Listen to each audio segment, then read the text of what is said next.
Hello बच्चों, कैसे हो? तो सब बढ़िया है? सब चल रहा है अच्छे से? क्लासें आप ले रहे होंगे, लेक्चर्स आप देख रहे होंगे रेगुलर। अरे बोलो, देख रहे हो कि नहीं देख रहे? समझ में आ रही है सारी बातें? चलो, बिल्कुल ऐसे ही आगे भी समझ में आती जाएंगी जैसे ही अब समझ में आ रही है। ठीक है, हम आपके लिए मेहनत कर रहे हैं रेगुलर, तो आप बिल्कुल टेंशन ना लें और बस आप लेक्चर देखते रहें। ठीक है, बाकी काम हमारा है। ठीक है, तो चलो बेटा, मैं आपसे ये बात कर लेता हूं कि हमने लास्ट वाले लेक्चर में जो जनरल प्रॉपर्टीज थी डी ब्लॉक एलिमेंट्स की, वो हमने डिस्कस की थी। उनमें से लास्ट जो प्रॉपर्टी थी वो थी एटॉमिक रेडियस। यस कि नो? बिल्कुल पढ़ा होगा आपने, देखा है। फिर एटॉमिक रेडियस को हमने कंप्लीट कर लिया था और मैंने आपको कहा था कि एटॉमिक जो रेडियस है उसका ग्राफ होता है एलिमेंट और जो एटॉमिक की रेडियस है उसके बिटवीन। तो देखो, आज मैं आपको ये ग्राफ यहां समझा देता हूं और आप जो लेक्चर देख चुके हैं उस लेक्चर के अकॉर्डिंग आप इसको कंपेयर करते जाना। ठीक है, तो देखो मैं पहले ग्राफ समझा देता हूं, फिर हम अगली जो जनरल प्रॉपर्टी है, ठीक है, डेंसिटी, वो डिस्कस करेंगे। क्लियर? तो चलो ध्यान से देखो बेटा, ये है, देखो लास्ट में जो आपको दिख रहा है वो 3D सीरीज एलिमेंट्स हैं। ठीक है, तो 3D सीरीज एलिमेंट की जो साइज है आप देखो, वहां पर हमने ग्रुप के अंदर टॉप टू बॉटम जब हम मूव कर रहे थे तो मैंने आपको बताया था कि स्कैंडियम का जो साइज है वो जो डी ब्लॉक एलिमेंट्स हैं उनमें सबसे छोटा होगा। स्कैंडियम, सॉरी, जो डी ब्लॉक एलिमेंट्स हैं उनके अंदर स्कैंडियम है, यानी कि 3D जो सीरीज है इसका साइज बाकी सभी सीरीज से क्या होगा? छोटा होगा। स्कैंडियम का सबसे छोटा नहीं होगा, ये नहीं। डी सीरीज जो है 3D सीरीज, ठीक है, इसका साइज अदर जो डी सीरीज हैं 4D 5D इनसे क्या होने वाला है? स्मॉल होने वाला है। अब देखो, हमने डिस्कस किया था कि पीरियड में लेफ्ट टू राइट हम मूव करते हैं तो साइज फर्स्ट डिक्रीज होती है। तो देखो, स्कैंडियम से titanium, vanadium, chromium, Mn, Fe, और मिडिल में जाके क्या हो रही थी? सिमिलर। तो देखो ग्राफ से आपको दिख रहा है Fe के बाद CO, CO के बाद Ni, सिमिलर हो रहा है। और फिर एंड देन लास्ट में अगेन क्या हो जाती है? इंक्रीज। तो देखो लास्ट में फिर से बढ़ने लग गई। ठीक है, और यही ट्रेंड किस में था? 4D सीरीज में। देख लो, डिक्रीज हो रहा है, मिडिल में सिमिलर हुआ है, फिर लास्ट में इंक्रीज हो रहा है। और यही ट्रेंड किस में था? बोलो, सेम ट्रेंड था 5D सीरीज में। उसमें भी देखो लेंथेनम की साइज थोड़ी लार्ज होती है, फिर एफ ब्लॉक एलिमेंट आने की वजह से देखो लेंथेनम के बाद में एफ ब्लॉक एलिमेंट आते हैं, लेंथेनॉइड्स। उसके कारण जो आगे वाले एलिमेंट्स थे, ठीक है, 5D सीरीज में, उनका साइज 4D सीरीज के क्या हो गया था? सिमिलर। और हमने लेंथेनॉइड कॉन्ट्रैक्शन की बात की थी और वो लेंथेनॉइड कॉन्ट्रैक्शन की वजह से ही ये हुआ था।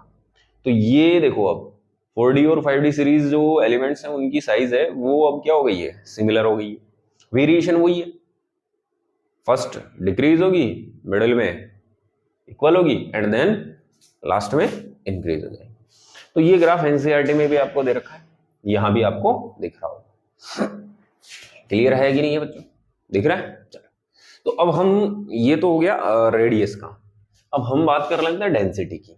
तो देखो जनरली जो डी सीरीज हैं, या यूं कह सकते हैं डी ब्लॉक एलिमेंट्स हैं, उनकी जो डेंसिटी है, ठीक है, वो किसी भी सीरीज में जब हम लेफ्ट टू राइट क्या करते हैं? मूव करते हैं, तो एटॉमिक जो साइज है, ठीक है, और एटॉमिक मास है, उसके साथ वो क्या होती जाएगी? चेंज होती जाएगी। क्यों होगा वो हम डिटेल से अभी डिस्कस कर लेंगे। ठीक है, तो यहां पर हम बात कर लेते हैं पहले थोड़ी सी जनरली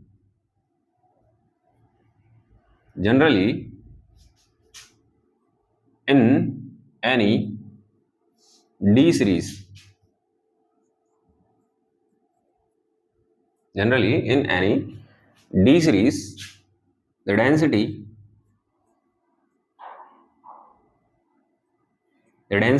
changed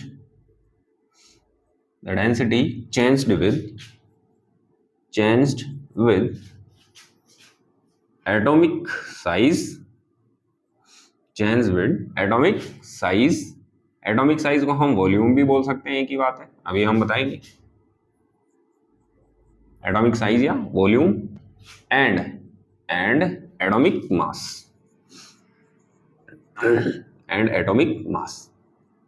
ठीक है, चलो तो यहां पर ध्यान से देखो, जो किसी भी डी सीरीज के अंदर अगर हम डेंसिटी की बात करें, ठीक है, तो वो एटॉमिक जो साइज है, वॉल्यूम कह सकते हैं, और एटॉमिक जो मास है, यानी कि परमाणु आकार और परमाणु जो द्रव्यमान है, उसके साथ वो क्या होने वाली है, चेंज। ठीक है, बदलने वाली है। अब ऐसा क्यों हो रहा है, तो हम आपको बताते हैं। ध्यान से देखो बेटा, बड़े ध्यान से देखना। एक्चुअल में आप मुझे ये बताओ कि जो डेंसिटी है, क्या है बेटा, डेंसिटी, जिसको हम किससे डिनोट करते हैं, डी से। डेंसिटी क्या होती है, mass by volume, mass by volume, यही होता है, यानी कि m अपॉन v। अब एक बात बताओ, सपोज दैट अगर वॉल्यूम डिक्रीज हो, सपोज दैट अगर वॉल्यूम यानी कि साइज, एटम की जो साइज है, एक बात बताओ, छोटे साइज का एटम है तो उसका ऑक्यूपाइड जो स्पेस है उसके द्वारा वो भी कम होगा, यानी कि वॉल्यूम कम होगा। अगर साइज बढ़ती जाएगी तो बताओ वो ज्यादा स्पेस क्या करेगा, ऑक्यूपाई करेगा, तो उसका वॉल्यूम भी क्या होता जाएगा, बढ़ता जाएगा। सिंपल सी बात है। तो हम वॉल्यूम को कंपेयर कर सकते हैं एटॉमिक साइज के साथ। ठीक है, तो यहां पर ये बात होगी। तो अब आप खुद देखो, वॉल्यूम यानी कि साइज डिक्रीज होगा तो डेंसिटी इंक्रीज होगा, मास अगर डिक्रीज होगा तो डेंसिटी डिक्रीज होगा, और अगर मास इंक्रीज होगा तो डेंसिटी भी इंक्रीज होगा। सिंपल है। तो ये वाला कॉन्सेप्ट क्लियर हो गया। तो पहली बात तो ये ध्यान दें, तो यहां पर हम जो बात ऊपर नोट कर चुके हैं वो यहां से क्लियर हो रही है। क्या, कि जो एटॉमिक वॉल्यूम है और एटॉमिक जो मास है, इसके साथ चेंज होगा कौन, डेंसिटी। बोलो हाँ कि ना, क्लियर है। अब हम बात कर लेते हैं क्या, any D series, in any D series. तो हम यहां पे बात कर लेते हैं इन एनी डी सीरीज। अगर हम किसी भी डी सीरीज की बात करें, ठीक है, तो देखो left to right on moving,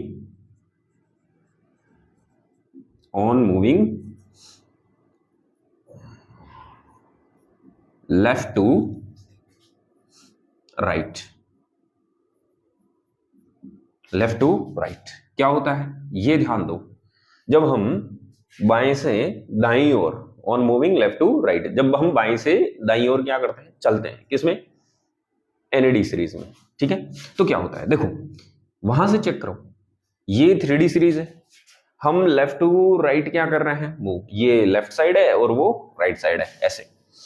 तो देखो एटॉमिक साइज है वो रेगुलरली क्या होती जा रही है, डिक्रीज, दिख रहा है। तो यहां पर हम लिख देते हैं, कॉन्सेप्ट क्या है, कॉन्सेप्ट समझो पहले, atomic size, atomic size, atomic size क्या हो रहा है बेटा, डिक्रीज हो रहा है। देखो मिडिल में जाकर क्या हो जाएगा, इक्वल, और देन लास्ट इंक्रीज होगा। तो देखो एटॉमिक साइज क्या हो रहा है, डिक्रीज। जनरली क्या होता है, डिक्रीज। एटॉमिक साइज डिक्रीज होगा तो बताओ एटॉमिक साइज ही क्या है एक्चुअल में, वॉल्यूम से हम कंपेयर कर सकते हैं, तो वॉल्यूम भी क्या होने वाला है, डिक्रीज। यस कि नो। चलो ये वाली बात तो हो गई। ठीक, अब ध्यान से देखो, वॉल्यूम डिक्रीज हो रहा है और साथ में देखो स्कैंडियम का एटॉमिक नंबर कितना होता है बेटा, 21, 22, 23, 24, 25, 26, 27, 28, 29 और 30। अब देखो वॉल्यूम तो डिक्रीज हो रहा है, बट ध्यान से देखो यहां पर, ध्यान से देखो यहां पर मास है वो रेगुलरली क्या हो रहा है, इंक्रीज। भाई देखो मास क्या होता है, नंबर ऑफ प्रोटॉन, या sorry mass of proton plus mass of neutron. तो देखो रेगुलरली नंबर ऑफ प्रोटॉन्स बढ़ रहे हैं तो मास भी क्या होता जाएगा, इंक्रीज होता जाएगा। ये तो आपको क्लियर हुआ। भाई मास क्या होता है, मास ऑफ प्रोटॉन मतलब जितने प्रोटॉन है और जितने न्यूट्रॉन है, क्योंकि मास न्यूक्लियस में होता है, न्यूक्लियस में प्रोटॉन और न्यूट्रॉन होता है। तो प्रोटॉन का टोटल मास, न्यूट्रॉन का टोटल मास, और उनको हम क्या करेंगे, ऐड। तो आप यहां पर देखो, तो एटॉमिक नंबर का मतलब क्या होता है, नंबर ऑफ प्रोटॉन्स। तो नंबर ऑफ प्रोटॉन्स क्या हो रहे हैं, रेगुलर इंक्रीज। तो आप खुद इमेजिन करो कि नंबर ऑफ प्रोटॉन इंक्रीज हो रहे हैं तो मास भी क्या होगा, इंक्रीज। भाई इसमें 21 प्रोटॉन का मास है, इसमें 22 का, इसमें 23 का, तो नंबर ऑफ प्रोटॉन्स बढ़ते हैं तो मास भी इंक्रीज होगा प्रोटॉन का। तो लेफ्ट टू राइट मूव करने पर वॉल्यूम तो डिक्रीज हो रहा है, ठीक है, वॉल्यूम तो डिक्रीज हो रहा है, बट मास जो है, मास वो क्या हो रहा है, इंक्रीज हो रहा है, बट मास क्या हो रहा है, इंक्रीज। कौन सा मास, एटम का, तो एटॉमिक मास लिख देते हैं, ये। तो एटॉमिक मास क्या हो रहा है, इंक्रीज। अब यहां पर आ जाओ सीधे आप इस वाले पे। अब यहां से हम क्लियर करते हैं क्या, ध्यान से देखते रहो कि जब लेफ्ट टू राइट हम मूव कर रहे हैं तो देखो वॉल्यूम तो डिक्रीज हो रहा है, वॉल्यूम तो क्या हो रहा है, डिक्रीज। तो यहां पर मैं आपको समझाता हूं कि वॉल्यूम क्या हो रहा है, डिक्रीज। तो बताओ डेंसिटी क्या होना है, इंक्रीज। तो ये सिंपल सी बात है और ये हमें क्लियर भी हो गई कि लेफ्ट टू राइट मूव करेंगे तो बताओ डेंसिटी क्या होने वाला है, इंक्रीज। चलो, तो वॉल्यूम से तो क्लियर हो गया।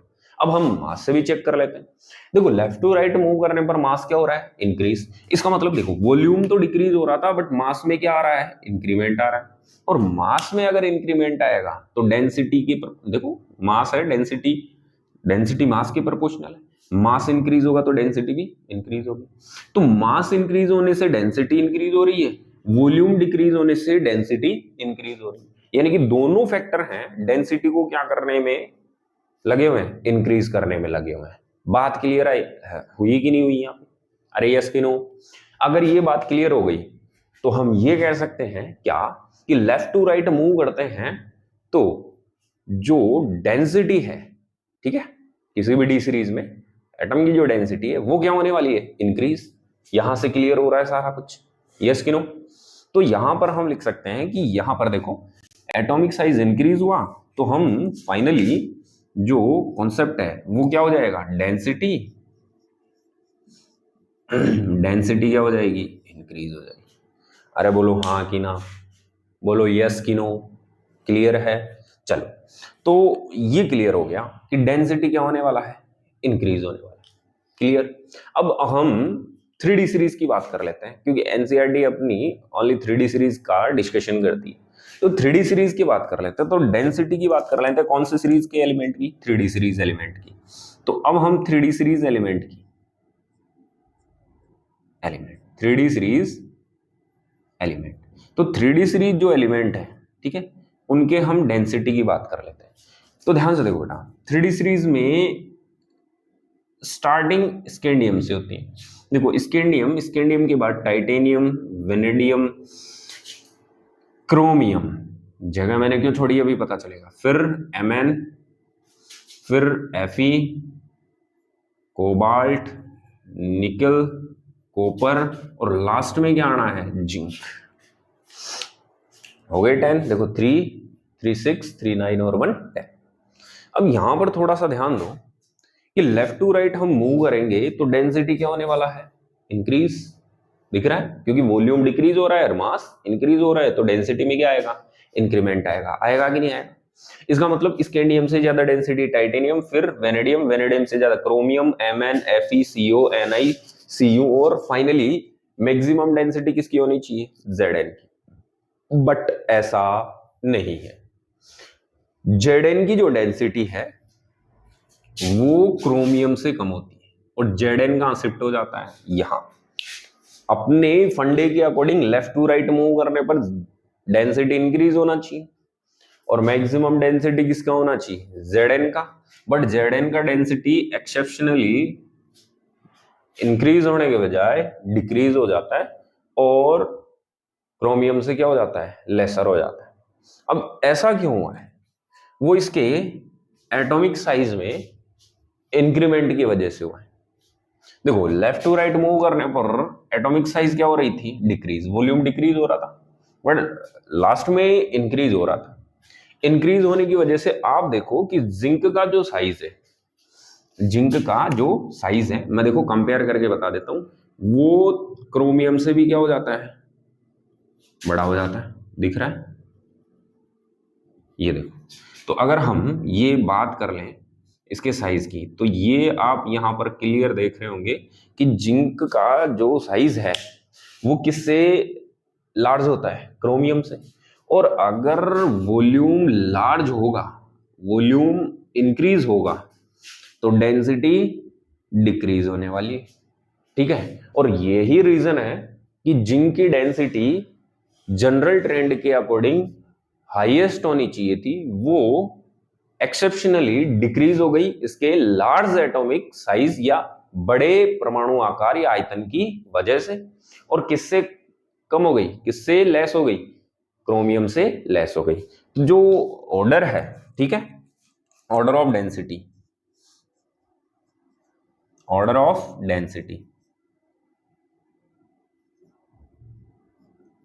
तो ऑर्डर ऑफ डेंसिटी क्या हो जाएगा, ध्यान से देखो, स्कैंडियम से बड़ी टाइटेनियम, टाइटेनियम से ज्यादा जिंक, वेनेडियम, वेनेडियम से ज्यादा जिंक, इससे ज्यादा क्रोमियम, MnFeCO, Ni और Cu।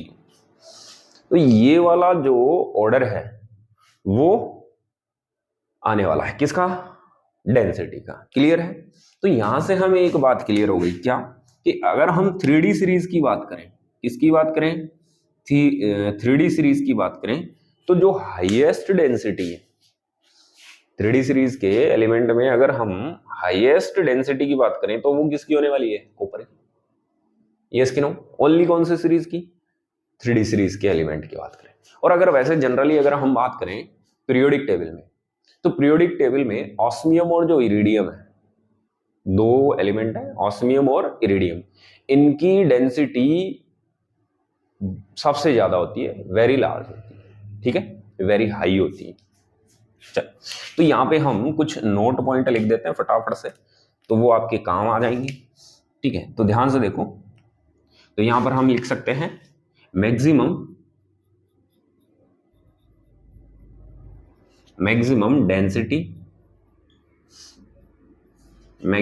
Density in periodic table,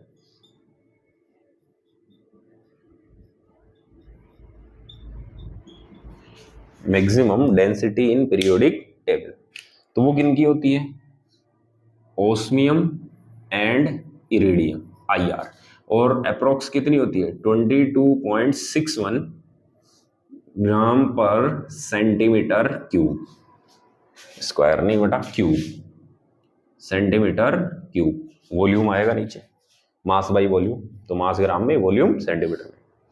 तो हाईएस्ट मैक्सिमम जो डेंसिटी है पीरियोडिक टेबल में वो किनकी होती है, ऑस्मियम और इरिडियम की। क्लियर। अब अगर हम यहां बात कर लें, अगला पॉइंट नंबर 2, क्या, कि maximum density in 3D series, maximum density in 3D series. तो मैक्सिमम डेंसिटी 3D सीरीज में अभी अभी हमने देखा है किसकी होती है, कॉपर की। किसकी होती है, कॉपर की, दिख रहा है लास्ट में, ठीक है। और लास्ट हम अगली जो इंपॉर्टेंट बात है वो कर लेते हैं, क्या, कि मिनिमम डेंसिटी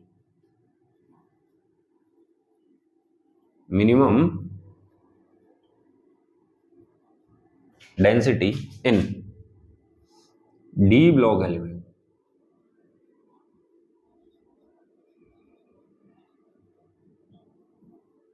डी ब्लॉक जो एलिमेंट्स हैं इनके अंदर जो मिनिमम डेंसिटी है वो किसकी होती है, वो होती है स्कैंडियम की। किसकी होती है, स्कैंडियम की। आगे बात समझ में। अब कईयों के दिमाग में चलो मैं आगे बताऊंगा वो बात जो अभी मैं बताऊंगा, ठीक है। तो स्कैंडियम की डेंसिटी क्या होने वाली है, बताओ, कम, और अप्रोक्सीमेटली ये होती है 3.43 ग्राम पर सेंटीमीटर क्यूब। क्लियर है। तो ये कुछ इंपॉर्टेंट बातें हैं, नोट पॉइंट्स मान के चलो। डायरेक्ट अगर आपसे क्वेश्चन यहाँ से पुटअप किया जाए, पूछा जाए तो पूछा जा सकता है। तो हम यहाँ लिख सकते हैं कि अधिकतम जो घनत्व है पीरियोडिक टेबल में, आवर्त सारणी में, वो ऑस्मियम इरिडियम का होता है, कितना होता है, 22.61 होता है। और अगर अधिकतम डेंसिटी 3D सीरीज में बात करें तो कॉपर की होती है। और अगर न्यूनतम डेंसिटी घनत्व की बात करें डी ब्लॉक एलिमेंट में तो वो स्कैंडियम की होती है। क्लियर। तो शायद आपको डेंसिटी वाला कॉन्सेप्ट ढंग से क्लियर हो गया होगा। अब डेंसिटी में आपको कोई प्रॉब्लम आने वाली भी नहीं होगी। क्लियर। सब कुछ मैंने यहाँ पे ग्राफ से भी क्लियर कर दिया है और कॉन्सेप्ट भी सिखा दिया है। एक बार वापस से ढंग से पढ़ लें इनको तो आपको याद हो जाएगा। क्लियर है। और ये वाला जो ऑर्डर है वो भी हमने क्लियर कर दिया है। यहाँ पे देखो एक एक रीजन हम आपको दे करके समझा रहे हैं। ठीक, तो ये हो गया। क्लियर है। चलो तो एक काम कर लो बेटा, आप जल्दी से इसका स्क्रीनशॉट ले लो, फिर हम अगले पॉइंट पे चलते हैं। थोड़ा सा मैं साइड में हो जाता हूँ, ठीक, चलो जल्दी से आप इसका स्क्रीनशॉट ले लो। ओके, तो अब हम चलते हैं अगले पॉइंट पे, ठीक है।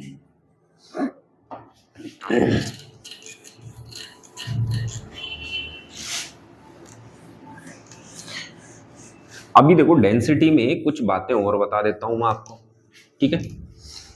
डेंसिटी में कुछ बातें हम और बता देते हैं। चलो यहां पर ध्यान से देखते रहना।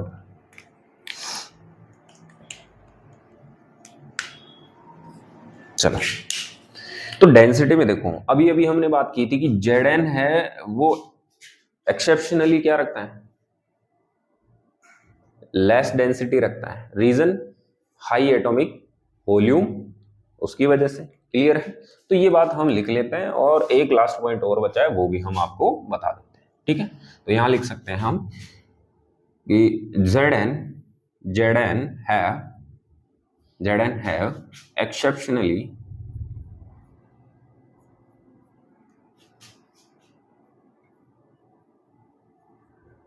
have exceptionally less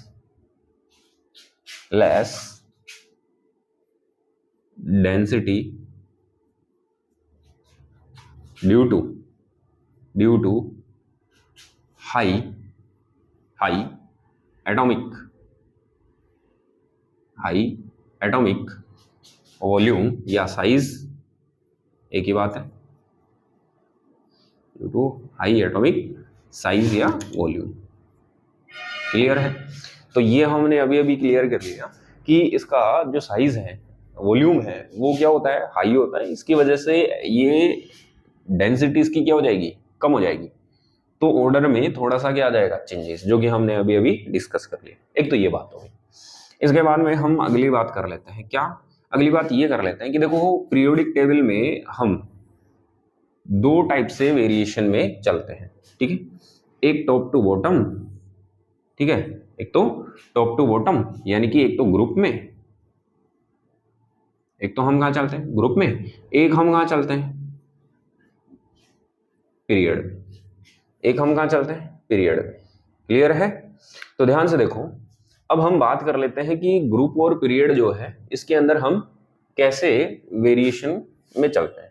तो देखो पीरियड में तो हमने अभी अभी डिस्कस कर लिया क्या, कि पीरियड में लेफ्ट टू राइट मूव करते हैं तो डेंसिटी क्या होता है, इंक्रीज। रीजन क्या था, रीजन था जो साइज है, एटॉमिक साइज या एटॉमिक वॉल्यूम, वो क्या होता है, डिक्रीज होता है।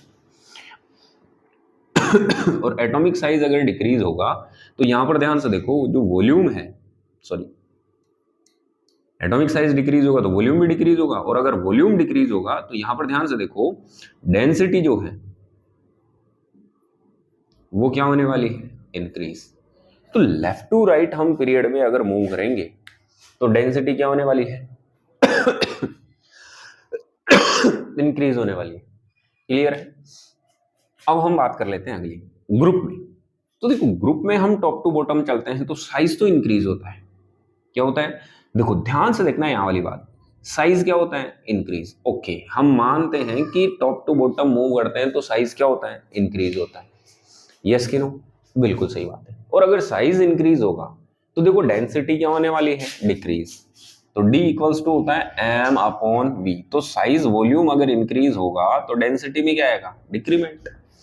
बट थोड़ा सा ध्यान से देखो बेटा, टॉप टू बॉटम, ऊपर से नीचे चल रहे हैं, तो स्कैंडियम के बाद ये कितना आता है, 39। और देखो 39 के बाद ये 57 आ जाता है, ये 39 के बाद कितना है, 40, और ये सडनली कितना हो जाता है, 72। तो आप देखो साइज में तो एक ही शेल का इंक्रीमेंट हुआ है भाई, ये 3D है, ये 4D है, तो एक शेल इंक्रीज हुआ है। बट आप देखो यहां से यहां नंबर ऑफ जो प्रोटॉन्स हैं न्यूक्लियस में, वो नंबर ऑफ प्रोटॉन्स क्या हो गए, सडनली इंक्रीज हो गए। ठीक है, तो यहां पर ध्यान से सुनना, साइज तो इंक्रीज हो ही रही है, बट मास जो है, मास भी क्या हो रहा है, इंक्रीज हो रहा है। और अगर मास इंक्रीज हो रहा है तो ध्यान से सुनना, साइज के कंपेयर में डोमिनेट फैक्टर कौन है, मास। ठीक है, तो ये डोमिनेंट होता है। आप खुद देखो, साइज में एक शेल का इंक्रीमेंट, बट मास के अंदर देखो 18 जो प्रोटॉन है 21 to 39, और देखो यहां से यहां तो 32 प्रोटॉन्स का सडनली क्या हुआ है, इंक्रीमेंट हुआ है। और सडनली इंक्रीमेंट होने की वजह से डोमिनेंट कौन होता है, मास। और मास अगर डोमिनेंट हो गया तो अब देखो डेंसिटी D इक्वल्स टू क्या होता है, m/v। तो देखो वॉल्यूम में इंक्रीमेंट हुआ, ठीक है, बट डोमिनेंट फैक्टर कौन है, मास। तो अगर मास में इंक्रीमेंट होगा तो डेंसिटी मास के अकॉर्डिंग क्या होगी, चेंज होगी। तो यहां पर हम लिख सकते हैं कि जो डेंसिटी है, क्या है, डेंसिटी, वो टॉप टू बॉटम चलने पर भी क्या होने वाली है, इंक्रीज होने वाली है। क्लियर है कि नहीं है? तो यहां तक की बातें आपको समझ में आ गई होंगी, क्लियर है? तो चलो मैं थोड़ा सा साइड में हो जाता हूं, आप जल्दी से इसका स्क्रीनशॉट ले लें, ठीक है? ओके, चलो। तो देखो बेटा, ये हमने जो पॉइंट नंबर 3 है, ठीक है, वो हमने डिस्कस कर लिया है, ठीक है। तो अब हम अगला पॉइंट, तो देखो बेटा, अब हम अगला जो अपना जो डी ब्लॉक एलिमेंट की जो प्रॉपर्टी है वो हम डिस्कस कर लेते हैं। तो देखो डेंसिटी कंप्लीट होने के बाद हम चलते हैं आयनाइजेशन एनर्जी पर। तो इसको मैं मिटा देता हूं।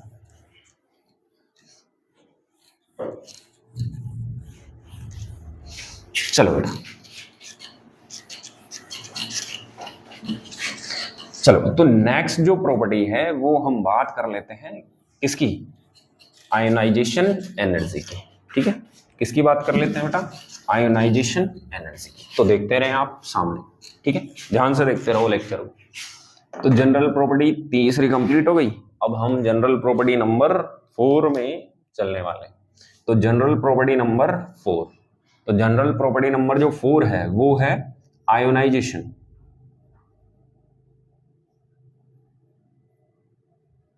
आयोनाइजेशन में SAT आयन ZAT आयन लिख सकते हो, आयोनाइजेशन एनर्जी, आयोनाइजेशन एनर्जी, इसको शॉर्ट में हम IEB लिख सकते हैं, ठीक है, चलो बाद में लिख देंगे। आयोनाइजेशन एनर्जी का मतलब हिंदी में है आयनन ऊर्जा, ठीक है। इसी का एक और नाम होता है आयोनाइजेशन,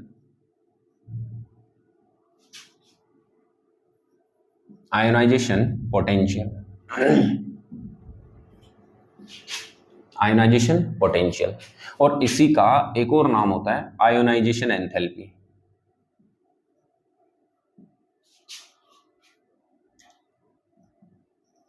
आयोनाइजेशन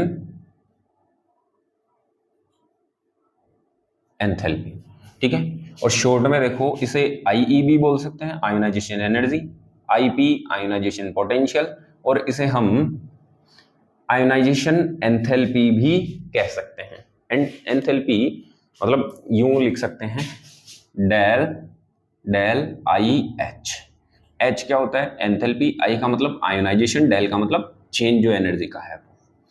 तो देखो अब जो अगला जो अपना डी ब्लॉक एलिमेंट्स का जनरल प्रॉपर्टी है वो कौन सी है, आयोनाइजेशन एनर्जी।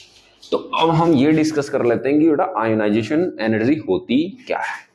तो पहले तो मैं इसको डायग्रामेटिकली आपको क्लियर कर देता हूं कि आयोनाइजेशन एनर्जी होती क्या है। तो ध्यान से देखो, सपोज दैट अपने पास एक एटम है, ठीक है, और इस एटम में डिफरेंट डिफरेंट क्या है, शेल है, और हम यूं मान के चल रहे हैं कि ये जो शेल है वो कौन सा शेल है, आउटर शेल।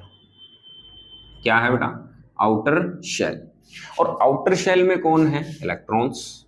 ये लो देखो, ये इलेक्ट्रॉन्स हम सब पहले ही भी डिस्कस कर चुके हैं 11th में भी, फिर से मैं आपको बता देता हूं, इस चैप्टर में भी मैंने बताया था। क्या न्यूक्लियस क्या होता है, आउटर शेल इलेक्ट्रॉन्स पर अट्रैक्शन फोर्स क्या करता है, अप्लाई करता है। तो देखो आउटर शेल इलेक्ट्रॉन न्यूक्लियस से क्या होता है, अट्रैक्ट होता है। अब अपने को इस इलेक्ट्रॉन को यहां से क्या कराना है, रिलीज कराना है। एक इलेक्ट्रॉन को क्या कराना है, रिलीज। तो देखो ये स्पॉन्टेनियस अपने आप तो नहीं जाएगा, यानी कि ये इससे क्या है, अट्रैक्ट है, तो खुद तो यहां से रिमूव हो नहीं सकता, ठीक है। तो हमें क्या करना है, इस अट्रैक्शन को तोड़ना है, ब्रेक करना है, इस आकर्षण से इसको फ्री करना है, मुक्त कराना है। तो देखो हमें यहां क्या करनी पड़ेगी, इस इलेक्ट्रॉन को एनर्जी देनी पड़ेगी, ठीक है, प्रोवाइड करानी पड़ेगी। और ये जो एनर्जी हम इसको दे रहे हैं, जिसको ये गेन करके यहां से क्या हो जाएगा, रिमूव हो जाएगा, ठीक है, सेपरेट हो जाएगा, तो इस एनर्जी को हम बोलते हैं आयोनाइजेशन एनर्जी। क्या बोलते हैं, आई। बात समझ में आ गई। पर ध्यान से देखो एक शर्त और, क्या, कि जो भी एटम हम यहां ले रहे हैं आयोनाइजेशन एनर्जी के लिए, ये आइसोलेट होना चाहिए। क्या होना चाहिए, आइसोलेटेड और गैसियस। कैसा होना चाहिए, गैसियस। तो ये जो दोनों काम की बातें हैं ये बड़ी काम। तो देखो अब हम इसकी जो डेफिनेशन है वो चेक कर लेते हैं। ध्यान से देखो इधर, क्या, the energy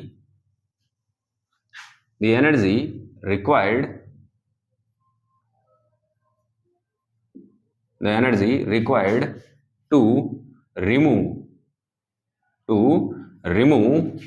an electron from the outer shell। देखो आउटर शेल को ही हम वैलेंस शेल भी बोल सकते हैं, आउटर शेल या वैलेंस शेल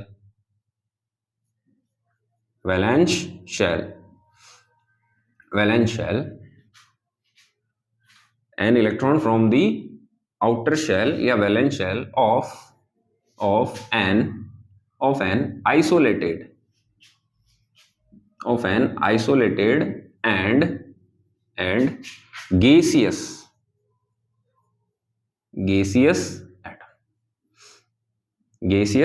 atom, ठीक है, is called ionization energy. Clear है बेटा, इज कॉल्ड आयोनाइजेशन एनर्जी। तो यहां तक की बातें क्लियर होगी।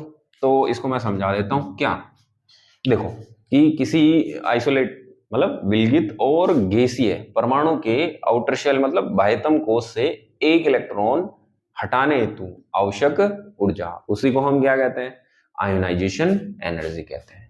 आगे यहां तक की बात समझ में क्लियर है।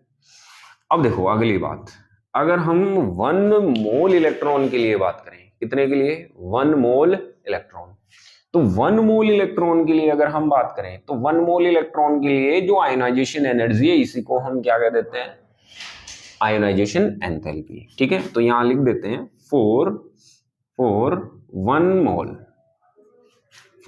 मोल इलेक्ट्रॉन the ionization energy यानी कि IE, the ionization energy is called ionization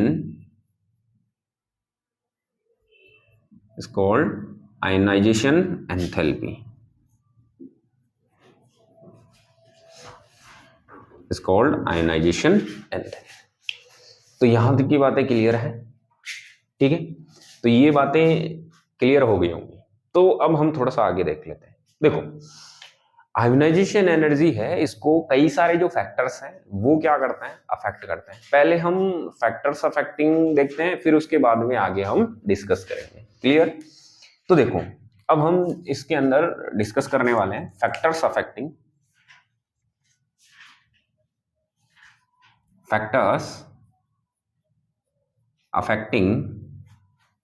of IE, factors affecting of IE।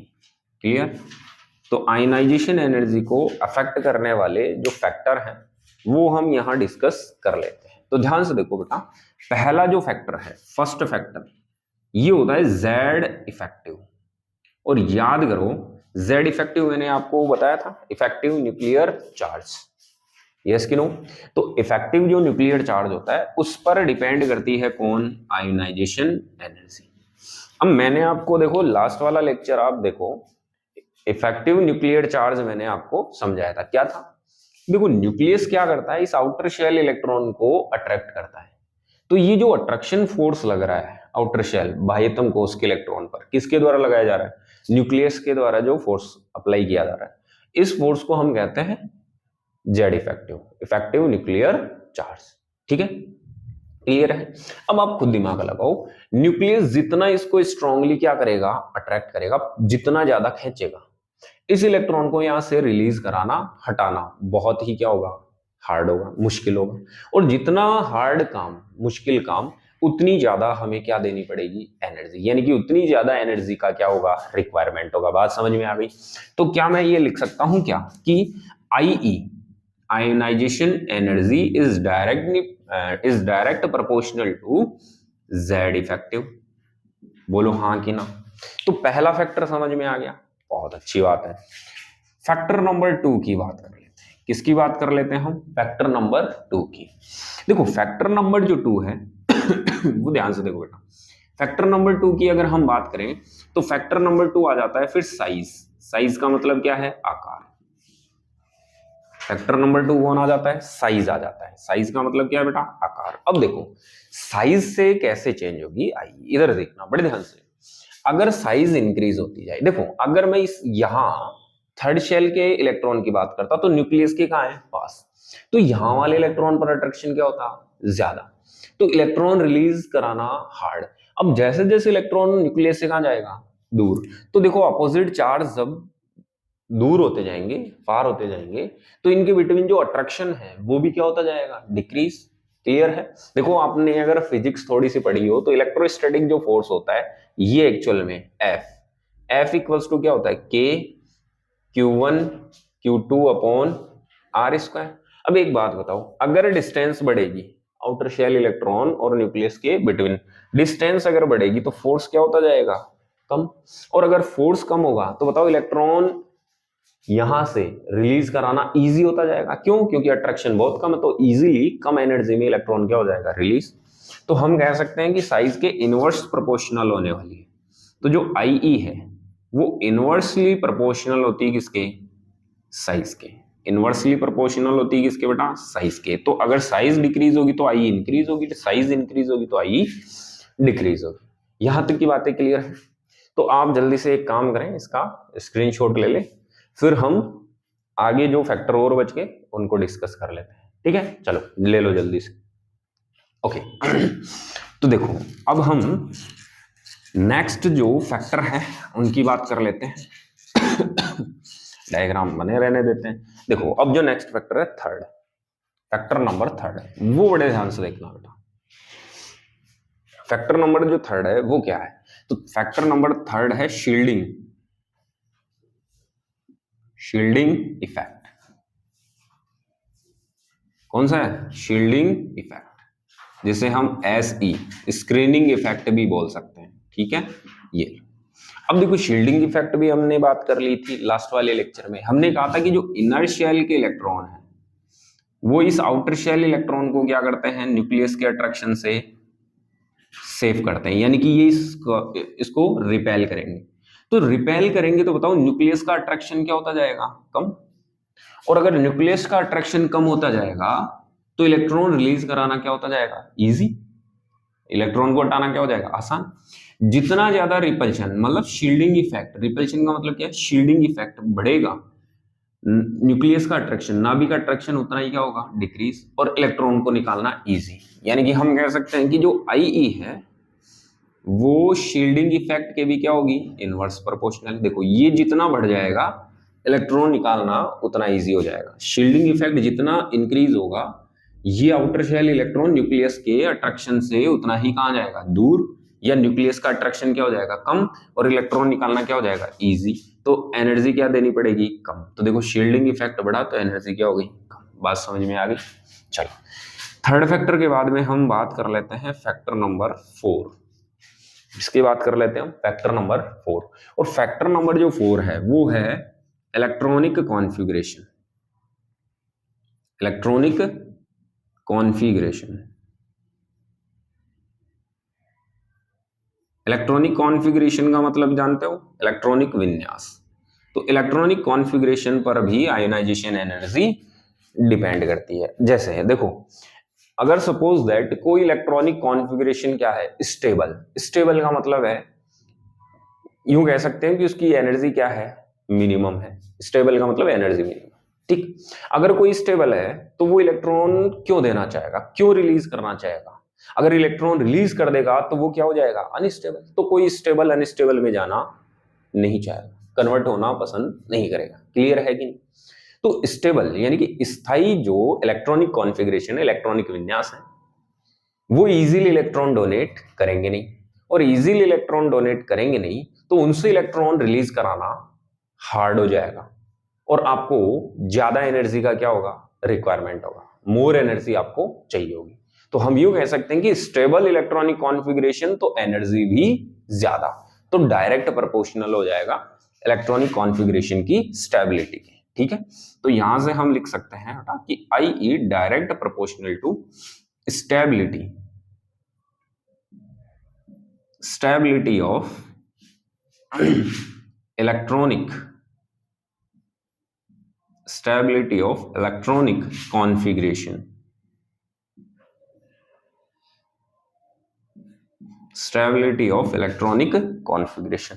तो इलेक्ट्रॉनिक कॉन्फ़िगरेशन जितना ज्यादा स्टेबल होगा, इलेक्ट्रॉन रिलीज कराना उतना ही हार्ड होगा, तो एनर्जी भी ज्यादा देनी पड़ेगी। अब यहां हम बात कर लेते हैं स्टेबिलिटी की, stability of electronic configuration, stability of electronic configuration. तो ध्यान से देखो, जो फुल्ली फील्ड है, कौन सा है, फुल्ली फील्ड इलेक्ट्रॉनिक कॉन्फ़िगरेशन, ठीक है, इसकी स्टेबिलिटी सबसे ज्यादा है। ठीक है, फिर हाफ फील्ड जो होता है, हाफ फील्ड इलेक्ट्रॉनिक कॉन्फ़िगरेशन, इसकी स्टेबिलिटी फुल्ली फील्ड से लेस होती है। और पार्शियली फील्ड इलेक्ट्रॉनिक जो कॉन्फ़िगरेशन है, उसकी स्टेबिलिटी और भी कम होगी। तो ये जो फैक्टर्स हैं जो किसको अफेक्ट करते हैं, आयनाइजेशन एनर्जी को अफेक्ट करते हैं, वो हमने डिस्कस कर लिए, और मैंने आपको समझा भी दिया अच्छे से कि कैसे अफेक्ट हो रही है आयनाइजेशन एनर्जी। तो देखो, ये फैक्टर्स अफेक्टिंग कंप्लीट हो गए। अब जल्दी से इसका स्क्रीनशॉट लो, फिर हम आगे चलते हैं। क्लियर है? चलो अब हम आगे की बात कर लेते हैं। तो हम डी सीरीज में आ जाते हैं। किसमें आ जाते हैं? डी सीरीज में।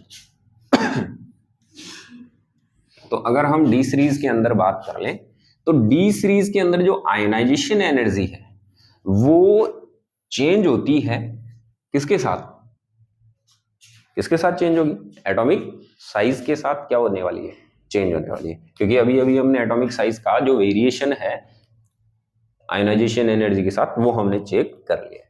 तो अब हम नेक्स्ट पॉइंट ये डिस्कस कर लेते हैं, क्या, बड़े ध्यान से देखना, कि इन एनी डी सीरीज, अगर हम किसी भी डी सीरीज में बात करें, तो in any D series the ionization energy changed with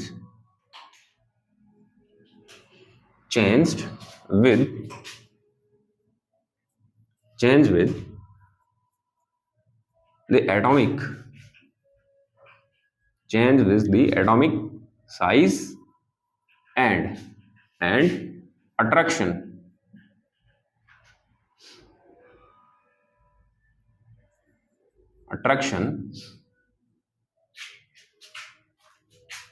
forces. Clear?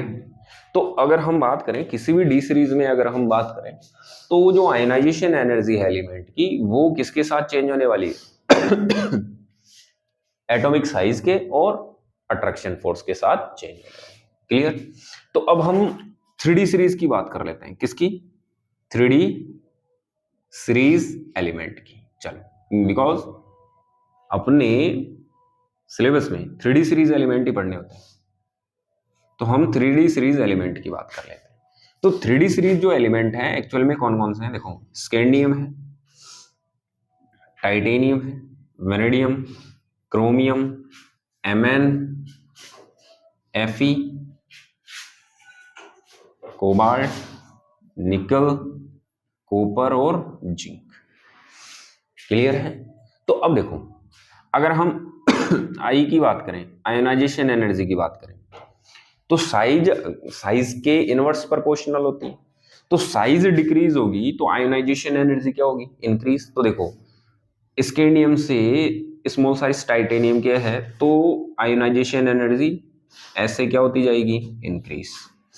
और देखो, Fe और CO की ऑलमोस्ट सिमिलर सी होगी, जिस टाइप से जो हम साइज की बात कर रहे हैं। क्लियर है? जिस टाइप से अगर हम साइज की बात कर रहे हैं तो ऑलमोस्ट क्या होने वाली है? सिमिलर। बट यहाँ पे अगर हम देखें तो थोड़ा बहुत इनमें इंक्रीमेंट आता है। क्या आता है? इंक्रीमेंट। तो Fe से थोड़ा ज्यादा CO, CO से थोड़ा ज्यादा Ni, Ni से थोड़ा ज्यादा Cu, और Cu से ज्यादा किसका होना चाहिए था? Zn का। बट एक्चुअल में इधर ध्यान से देखो, Cu से ज्यादा किसका होना चाहिए था? अच्छा, ओके ओके ओके, यहां पर साइज का वेरिएशन चेक कर रहे थे, तो ध्यान से देखो, यहां से लेकर यहां तक क्या हो गया? Fe तक क्या हो गया? डिक्रीज। फिर ध्यान से देखो, यहां बाद में बताते हैं उसको, पहले देखो यहां पर ऑलमोस्ट क्या होने वाला है? सिमिलर। और देखो लास्ट में यहां साइज क्या हो रहा था? इंक्रीज। लास्ट में साइज इंक्रीज हो रहा था, तो IE क्या होनी चाहिए? डिक्रीज होनी चाहिए। ऐसे होना चाहिए। यस कि नो? तो साइज के अकॉर्डिंग ये वाला आयोनाइजेशन एनर्जी का क्या होना चाहिए? ऑर्डर होना चाहिए। ठीक है? ये वाली बात जो अभी हमने डिस्कस की है वो हम जस्ट आगे कर लेंगे। ठीक है? तो साइज के अकॉर्डिंग तो ये थी बात। क्लियर? तो देखो, साइज के अकॉर्डिंग हम बात करें तो Zn जो है, कौन है भाई? Zn, उसका आयोनाइजेशन एनर्जी क्या होना चाहिए? लेस होना चाहिए, कम होना चाहिए, डिक्रीज होना चाहिए। ठीक है? बट ध्यान से देखो, Zn की जो आयोनाइजेशन एनर्जी है, ठीक है, वो मैक्सिमम हो जाती है। क्या हो जाती है? मैक्सिमम। अब इसका रीजन क्या है? तो ध्यान से सुनना, क्योंकि Zn है, इसके पास क्या है? Fully filled electronic configuration. क्या है? Fully filled electronic configuration. तो इसकी वजह से इसकी जो आयोनाइजेशन एनर्जी है वो क्या हो जाएगी? मैक्सिमम। क्लियर? तो एक्चुअल में ऑर्डर होना तो ये चाहिए था, एक्चुअल में ऑर्डर होना तो ये चाहिए था, बट Zn की डिक्रीज होने के बजाय मैक्सिमम हो जाती है। ठीक है? किसी भी सीरीज में। तो यहां पर हम एक स्टार पॉइंट लगा के लिख देते हैं। क्या कर देते हैं? एक स्टार पॉइंट लगा के लिख देते हैं। क्या? कि last element the last element the last element the last element of any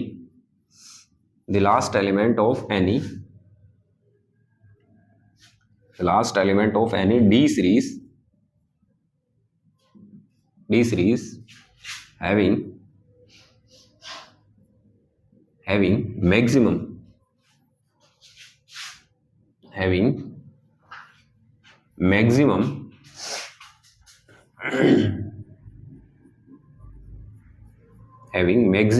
first ionization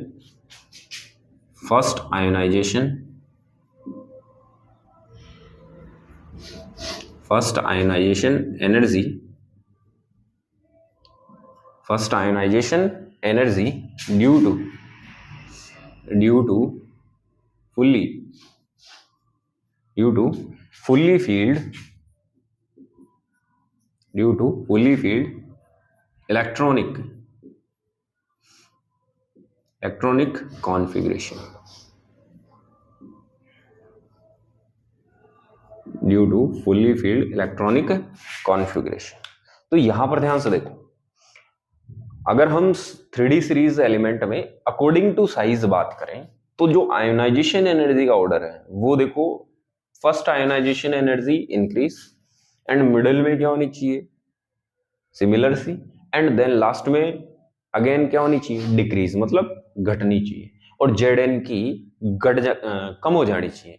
but ध्यान से देखो, अगर हम फर्स्ट आयोनाइजेशन एनर्जी की बात करें किसी भी डी सीरीज में, तो लास्ट वाला जो एलिमेंट होता है, ठीक है, लास्ट वाला एलिमेंट यानी कि लास्ट वाला जो तत्व है, उसकी जो आयोनाइजेशन एनर्जी है, फर्स्ट आयोनाइजेशन का मतलब हो गया पहला इलेक्ट्रॉन रिलीज कराने के लिए जो रिक्वायर्ड एनर्जी है वो क्या होने वाली है? मैक्सिमम। रीजन क्या है?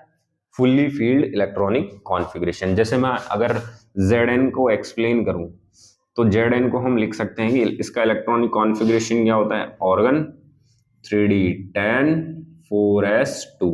तो बताओ ये फुल्ली फील्ड इलेक्ट्रॉनिक कॉन्फ़िगरेशन है, यस कि नो? और fully filled electronic configuration, fully filled electronic configuration stable होता है। और अभी अभी हमने डिस्कस की है कि स्टेबल इलेक्ट्रॉनिक कॉन्फ़िगरेशन से एक इलेक्ट्रॉन रिलीज कराना बहुत ही हार्ड काम है, मुश्किल काम है, तो एनर्जी का रिक्वायरमेंट ज्यादा होने वाला है। तो बताओ लास्ट एलिमेंट की फर्स्ट आयोनाइजेशन एनर्जी क्या होने वाली है, मैक्सिमम होने वाली। तो ऐसा ही काम किसी भी अगर डी सीरीज में हम जाएंगे तो यही काम होने वाला है। क्यों? क्योंकि लास्ट वाले एलिमेंट फुल्ली फील्ड क्या होते हैं, इलेक्ट्रॉनिक कॉन्फ़िगरेशन रखते हैं। क्लियर है? और अगर साइज के अकॉर्डिंग हम बात करते तो कुछ वेरिएशन ये आता, बट Zn जो कम होना चाहिए वो बढ़ गया, रीजन ये रहा। क्लियर है? तो यहां तक की बातें हमने क्या कर ली है, डिस्कस कर ली।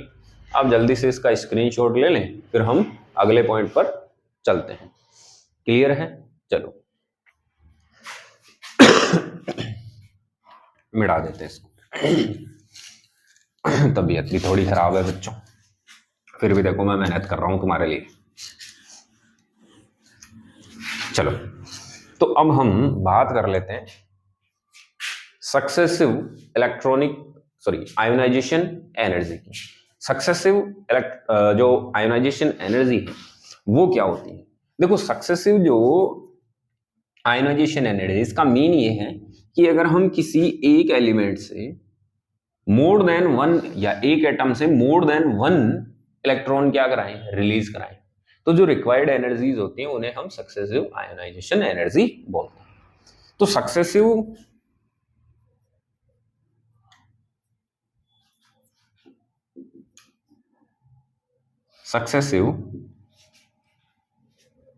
आयोनाइजेशन एनर्जी, ठीक है? तो सक्सेसिव जो आयोनाइजेशन एनर्जी है उसके अंदर हम चेक कर लेते हैं कि सपोज दैट हमें एक ही एलिमेंट से मोर देन क्या निकालने हैं, वन, मतलब एक एलिमेंट या एक एटम से एक से ज्यादा क्या करना है, इलेक्ट्रॉन निकालने हैं। तो देखो एक कोई एटम है गैसियस, सपोज दैट, ठीक है, इससे हम एक इलेक्ट्रॉन को क्या करें, रिलीज कराएं, तो ये A+ में कन्वर्ट हो जाएगा। क्लियर? और यहाँ क्या बन जाएगा, A+ बन जाएगा और एक इलेक्ट्रॉन रिलीज हो जाएगा। तो इसके लिए जो एनर्जी रिक्वायर्ड है इसको हम बोलते हैं आयोनाइजेशन एनर्जी फर्स्ट। भाई पहला इलेक्ट्रॉन रिलीज करवाया तो आयोनाइजेशन फर्स्ट हो गया। फिर ध्यान से देखो सेकंड इलेक्ट्रॉन अगर इसी एटम से अगर अपने को रिलीज कराना है तो कहां से रिलीज होगा, A+ से, और A+ से रिलीज होगा तो अब फॉर्म होगा A+2 और एक इलेक्ट्रॉन रिलीज। तो बताओ अब हमने सेकंड इलेक्ट्रॉन को रिलीज कराया है, देखो पहला तो ये था, अब दूसरा, तो रिक्वायर्ड जो एनर्जी है वो क्या हो गई, IE2। क्लियर? अब हम इसी से अगर तीसरा इलेक्ट्रॉन रिलीज कराएं तो इलेक्ट्रॉन कहां से रिलीज होगा, A+2 से, और किसका फॉर्मेशन करेगा, A+3 का, और एक इलेक्ट्रॉन रिलीज हो जाएगा। तो बताओ जो रिक्वायर्ड एनर्जी है वो रिक्वायर्ड एनर्जी क्या हो जाएगी, IE3। और फर्दर हम आगे से आगे इलेक्ट्रॉन्स ऐसे क्या करते जाएंगे, रिलीज कराते जाएंगे। तो जो एनर्जी हमें रिक्वायर्ड होगी उसी एनर्जी को हम क्या कहते हैं, सक्सेसिव एनर्जी कहते हैं। क्लियर है कि नहीं बच्चों? तो यहां तक की बातें समझ में आ गई? तो देखो अब अगर हम बात कर लें इन सक्सेसिव जो आयोनाइजेशन एनर्जी,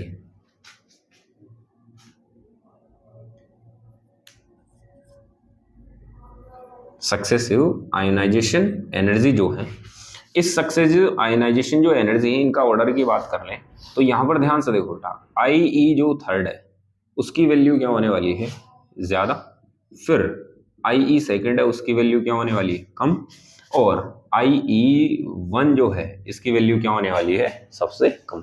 तो फर्दर जैसे जैसे हम यहाँ पे E सक्सेसिव, ठीक है, तो सक्सेसिव जो आयोनाइजेशन एनर्जी है, फर्दर जैसे जैसे इलेक्ट्रॉन हम रिलीज कराते जाएंगे तो आयोनाइजेशन एनर्जी की वैल्यू भी क्या होती जाएगी, इंक्रीज।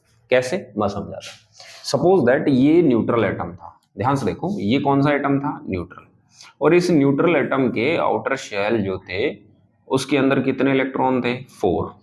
तो बताओ न्यूक्लियस का जो अट्रैक्शन है ईच इलेक्ट्रॉन वो इक्वली डिस्ट्रीब्यूट होगा, समझने की बात है, केवल हम यहाँ ऐसे समझ सकते हैं। तो बताओ इस इलेक्ट्रॉन पर 1/4 यानी कि 0.25 का इलेक्ट्रॉन अट्रैक्शन फोर्स लग रहा है। जैसे ही मैंने यहाँ से इस इलेक्ट्रॉन को क्या कर दिया, रिलीज, तो अब एक बात बताओ, जो न्यूक्लियस है उसके अराउंड जो आउटर शेल है उसमें अब कितने इलेक्ट्रॉन हो गए, 3, और ये कैसा हो गया, पॉजिटिव, इस पर एक पॉजिटिव आ गया। तो रिमेनिंग जो इलेक्ट्रॉन है, ठीक है, उन पर अट्रैक्शन क्या हो जाएगा, इंक्रीज, और साइज क्या हो जाएगा, डिक्रीज। तो अब बताओ ईच इलेक्ट्रॉन जो फोर्स ऑफ अट्रैक्शन है वो 1/3 हो जाएगा, यानी कि 0.33। तो देखो जैसे ही एक इलेक्ट्रॉन रिलीज कराया, जो पॉजिटिव आयन बना, उसमें अब रिमेनिंग जो इलेक्ट्रॉन्स हैं उन पर जो अट्रैक्शन फोर्स है वो इंक्रीज हो गया, और अट्रैक्शन फोर्स अगर इंक्रीज हो रहा है तो इलेक्ट्रॉन यहां से रिलीज कराना क्या होता जाएगा, हार्ड, यानी कि इसके कंपेयर में यहां ज्यादा एनर्जी देनी पड़ेगी। चलो सपोज दैट हमने ज्यादा एनर्जी देके यहां से इस इलेक्ट्रॉन को भी क्या करा दिया, रिलीज, तो अब जो आगे एटम बना तो वो बन गया ये, और इस पर कितने पॉजिटिव आ गए, 2 पॉजिटिव, ठीक है, +2 आ गए, 2 पॉजिटिव आ गए। तो अब देखो रिमेनिंग कितने इलेक्ट्रॉन बचे, 2। अब इन इलेक्ट्रॉनों पर अट्रैक्शन फोर्स कितना हो गया, हाफ, हाफ का मीन 0.5। तो रेगुलरली आप चेक करो, हम सक्सेसिवली इलेक्ट्रॉन विड्रॉ करते जाएंगे, रिमूव करते जाएंगे, तो रिमेनिंग जो इलेक्ट्रॉन्स हैं उन पर फोर्स ऑफ अट्रैक्शन क्या होता जाएगा, इंक्रीज। और देखो फोर्स ऑफ अट्रैक्शन का मतलब जेड इफेक्टिव, और जेड इफेक्टिव इंक्रीज होता है तो आयनाइजेशन एनर्जी भी क्या होगी, इंक्रीज। तो यहां से अब अगला इलेक्ट्रॉन यहां से रिलीज कराना इसके कंपैरिजन में और भी हार्ड हो गया। तो सक्सेसिवली हम जब इलेक्ट्रॉन रिलीज कराते जाएंगे तो आयनाइजेशन एनर्जी की वैल्यू क्या होती जाएगी, इंक्रीज। क्लियर है, चलो, तो ये बात हो गई successive ionisation energy. Successive ionisation energy का मतलब है अगर एक ही एटम से आप एक से ज्यादा क्या कर रहे हो, इलेक्ट्रॉन निकाल रहे हो, तो जो एनर्जीज आपको रिक्वायर्ड होती है उन्हीं को हम क्या कहते हैं, सक्सेसिव आयनाइजेशन एनर्जीज कहते हैं। और यहां से हमने इसको बढ़िया तरीके से एक्सप्लेन कर दिया है, ठीक है, और समझ में भी आ गया होगा। अब हम इसका लास्ट पॉइंट और डिस्कस कर लेते हैं, फिर अगला जो लेक्चर अपना आएगा वो क्वेश्चन प्रैक्टिस का आएगा। तो हमने अभी तक जो टॉपिक डिस्कस किए हैं उन सब के हम क्या करने वाले हैं, नेक्स्ट वाले जो लेक्चर है उसमें क्वेश्चन डिस्कस करने वाले हैं। क्लियर है, तो चलो यहां पर हम थोड़ा सा अब लास्ट पॉइंट की ओर बढ़ रहे हैं। तो लास्ट पॉइंट क्या है वो देखो, चलो मिटा देते हैं इसको। देखो अगर हम डी सीरीज में बात करें, इसमें डी सीरीज में, तो 3D सीरीज से 4D सीरीज में मूव करेंगे, 4D सीरीज से 5D सीरीज में मूव करेंगे, 5D सीरीज से 6D सीरीज में मूव करेंगे। तो जो आयोनाइजेशन एनर्जी है, ठीक है, कौन है, आयोनाइजेशन एनर्जी है, वो कैसे चेंज होगी। क्लियर, तो चलो हम वेरिएशन की बात कर लेते हैं पहले, ठीक है। तो variation in IE, ionisation energy. तो देखो हम दो टाइप से वेरिएशन की बात करते हैं, एक अप टू डाउन और एक पीरियड में लेफ्ट टू। तो ये तो है पीरियड और ये क्या है, ग्रुप। देखो हम सब जानते हैं, आपको मैंने पहले भी बता दिया था कि पीरियड में लेफ्ट टू राइट मूव करते हैं तो जेड इफेक्टिव क्या होता है, इंक्रीज। जेड इफेक्टिव इंक्रीज होने से आप देखो अभी अभी हमने आयोनाइजेशन एनर्जी का रिलेशन डिस्कस किया था जेड इफेक्टिव के साथ, कि जेड इफेक्टिव अट्रैक्शन जितना ज्यादा होगा इलेक्ट्रॉन रिलीज कराना उतना ही हार्ड होगा। तो बताओ आयोनाइजेशन एनर्जी भी क्या होने वाली है, इंक्रीज। तो लेफ्ट टू राइट मूव कर रहे हैं तो जनरली जो जनरल ट्रेंड है वो क्या होता है, आयोनाइजेशन एनर्जी क्या होने वाली है, इंक्रीज, क्योंकि जेड इफेक्टिव अट्रैक्शन इंक्रीज होता है। बट अगर हम ग्रुप में बात करें तो देखो टॉप टू बॉटम चलने पर साइज क्या होता है, इंक्रीज होता है। साइज इंक्रीज होता है तो अभी मैंने कहा था कि न्यूक्लियस से जैसे इलेक्ट्रॉन दूर जाएगा तो अट्रैक्शन फोर्स कम होंगे, और अट्रैक्शन फोर्स कम होंगे तो इलेक्ट्रॉन निकालना रिलीज कराना इजी हो जाएगा, मतलब IE की वैल्यू क्या हो जाएगी, कम। तो ये तो हो गया वेरिएशन या जनरल ट्रेंड, ठीक है। अब हम बात कर लेते हैं, देखो पीरियड में तो हमने डिस्कस कर लिया, any D series left to right move करते हैं तो साइज आयनाइजेशन एनर्जी इंक्रीज होने वाली है, बीच में मिडिल में सिमिलर सी, लास्ट में डिक्रीज होती है, बट लास्ट वाले एलिमेंट की फर्स्ट आयनाइजेशन एनर्जी क्या होती है, मैक्सिमम होती है। रीजन था फुल्ली फील्ड इलेक्ट्रॉनिक कॉन्फ़िगरेशन, यानी कि पूर्ण इलेक्ट्रॉनिक विन्यास, ठीक है। चल पूर्ण पूरित इलेक्ट्रॉनिक विन्यास भी कह सकते हैं। अब हम बात कर लेते हैं किसमें, ग्रुप्स में। तो अब देखो यहां 3D सीरीज है, फिर 4D सीरीज आता है, फिर 5D सीरीज आता है, और फिर 6D सीरीज, ठीक है। अब हम यहां ग्रुप नंबर 3 से चलते हैं, किससे, ग्रुप नंबर 3। 3D सीरीज में कौन होता है, स्कैंडियम, ट्रिडियम, लैंथेनम और एक्टिनियम। ग्रुप नंबर 3 के बाद मैं ग्रुप नंबर 4 पे चलता हूं। Group number titanium, zirconium, hafnium और रदरफोर्ड। तो ध्यान से देखो यहां टॉप टू बॉटम हम चलते हैं तो साइज का ऑर्डर देखो, साइज क्या होता है, इंक्रीज, तो आयनाइजेशन एनर्जी क्या होने वाली है, डिक्रीज। तो अगर हम आई की बात करें, आई आयनाइजेशन एनर्जी की, ठीक है, तो बताओ आई सबसे ज्यादा किसकी होगी, स्कैंडियम। क्यों, क्योंकि टॉप टू बॉटम आई की वैल्यू क्या होती जाती है, डिक्रीज। तो ये बात क्लियर हो। बट अगर ग्रुप नंबर 4 में चलते हैं तो ध्यान से देखो, टाइटेनियम की आई आयनाइजेशन जिरकोनियम से ज्यादा होनी चाहिए, फिर जिरकोनियम से ज्यादा किसकी होनी चाहिए, हाफनियम की, और हाफनियम से ज्यादा रदरफोर्ड, सॉरी टाइटेनियम की ज्यादा होनी चाहिए, जिरकोनियम की कम, फिर हाफनियम से ज्यादा जिरकोनियम, और रदरफोर्डियम से ज्यादा हाफनियम। कुछ ऐसा होना चाहिए ऑर्डर, बट ये ऑर्डर ऐसा नहीं होता। ये ऑर्डर होता है अपोजिट हो जाता है, जिरकोनियम से बड़ा हाफनियम और हाफनियम से बड़ा रदरफोर्डियम। तो देखो ग्रुप नंबर 3 थर्ड में तो कोई प्रॉब्लम नहीं है, पर ग्रुप नंबर 4 जो है वहां पर प्रॉब्लम आ गई। और ग्रुप नंबर 4 के बाद जो ग्रुप नंबर 12 है वहां तक सेम ये वेरिएशन चलेगा, मतलब यहां पर Zn, Cd, Hg और Cn की बात करें तो ये फिर ये ऐसा चलेगा। देखो ये सब हो क्यों रहा है, क्योंकि यहां आया था कौन, लैंथेनॉइड, ठीक है। तो यहां था लैंथेनॉइड कॉन्ट्रैक्शन। क्या था, लैंथेनॉइड कॉन्ट्रैक्शन। और यहां क्या था, एक्टिनॉइड कॉन्ट्रैक्शन,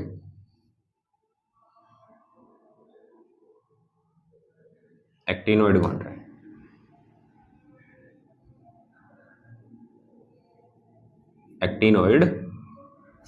कॉन्ट्रैक्शन। तो अब एक बात होता है, यहां पर कोई लेंथेनॉइड और एक्टिनॉइड कॉन्ट्रैक्शन नहीं था, बट यहां लेंथेनॉइड और एक्टिनॉइड कॉन्ट्रैक्शन था। अब हुआ क्या, देखो ये तो सिंपल था कि टॉप टू बॉटम आई क्या होनी चाहिए, डिक्रीज। तो देखो टाइटेनियम से डिक्रीज हो गई जिरकोनियम की, तो टाइटेनियम से कम किसकी हो गई, जिरकोनियम। जिरकोनियम से कम हाफनियम की, और हाफनियम से कम रदरफोर्डियम की होनी चाहिए, पर ऐसा पॉसिबल नहीं है। क्यों नहीं, क्योंकि लेंथेनॉइड कॉन्ट्रैक्शन की वजह से साइज में क्या आ गया था, डिक्रीमेंट। अब कॉन्ट्रैक्शन क्यों हुआ था, क्योंकि आप याद करो मैंने बताया था न्यूक्लियस का अट्रैक्शन आउटर शेल इलेक्ट्रॉन पर क्या हो गया था, इंक्रीज। और हमने पढ़ा है कि अगर आउटर शेल पर अट्रैक्शन इंक्रीज हो जाएगा, जेड इफेक्टिव इंक्रीज हो जाएगा, तो इलेक्ट्रॉन रिलीज करना इजी नहीं हार्ड होता जाएगा। तो यहां पर लेंथेनॉइड कॉन्ट्रैक्शन आया क्योंकि न्यूक्लियस ने आउटर शेल इलेक्ट्रॉन को स्ट्रांगली क्या कर लिया था, अट्रैक्ट कर लिया था, खींच लिया था। तो जिरकोनियम से कम होने की बजाय हाफनियम की क्या हो गई, ज्यादा, और हाफनियम से ज्यादा किसकी हो गई, रदरफोर्डियम। क्यों, क्योंकि यहां कौन था, एक्टिनॉइड कॉन्ट्रैक्शन। और हमने ये भी डिस्कस कर लिया था कि लेंथेनॉइड कॉन्ट्रैक्शन से ज्यादा स्ट्रॉन्ग कौन होता है, एक्टिनॉइड कॉन्ट्रैक्शन। यानी एक्टिनॉइड में आउटर शेल के जो इलेक्ट्रॉन है, बाह्यतम कोश के इलेक्ट्रॉन है, उन पर न्यूक्लियस का जो अट्रैक्शन है वो और भी ज्यादा होगा लेंथेनॉइड के कंपेयर में। तो जितना ज्यादा अट्रैक्शन होगा उतनी ज्यादा एनर्जी अपने को रिक्वायर्ड होगी, चाहिए होगी इलेक्ट्रॉन को रिलीज कराने के लिए। बात समझ में आई? तो ये वाला फंडा है वो आगे फर्दर चलता ही जाएगा। तो यहां पर हम ऑर्डर की बात कर लें, ठीक है? तो आईई आईई या order of IE, order of IE, तो ऑर्डर ऑफ जो आई है इसकी अगर हम बात करें तो हमें यहाँ सबसे ज्यादा आयोनाइजेशन एनर्जी कौन सी सीरीज की दिख रही है? 6d, फिर उससे कम 5d। तो आई का ऑर्डर क्या हो जाएगा? 6d सीरीज की सबसे ज्यादा, फिर उससे कम 5d सीरीज एलिमेंट की। अच्छा 5d सीरीज एलिमेंट से कम, देखो जिरकोनियम, पर जिरकोनियम से ज्यादा किसकी है? टाइटेनियम की। तो 5d सीरीज के बाद कौन आ जाएगा? 3d series. और 3d सीरीज से कम फाइनली कौन सा हो जाएगा? 4d series.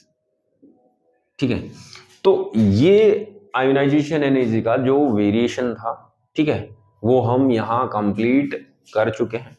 ये कंप्लीट डिस्कशन हमने आयोनाइजेशन एनर्जी का कर लिया है 3D सीरीज, ये सॉरी डी ब्लॉक एलिमेंट्स में, और ये 3D सीरीज एलिमेंट के अंदर हमने डिटेल से पढ़ लिया है।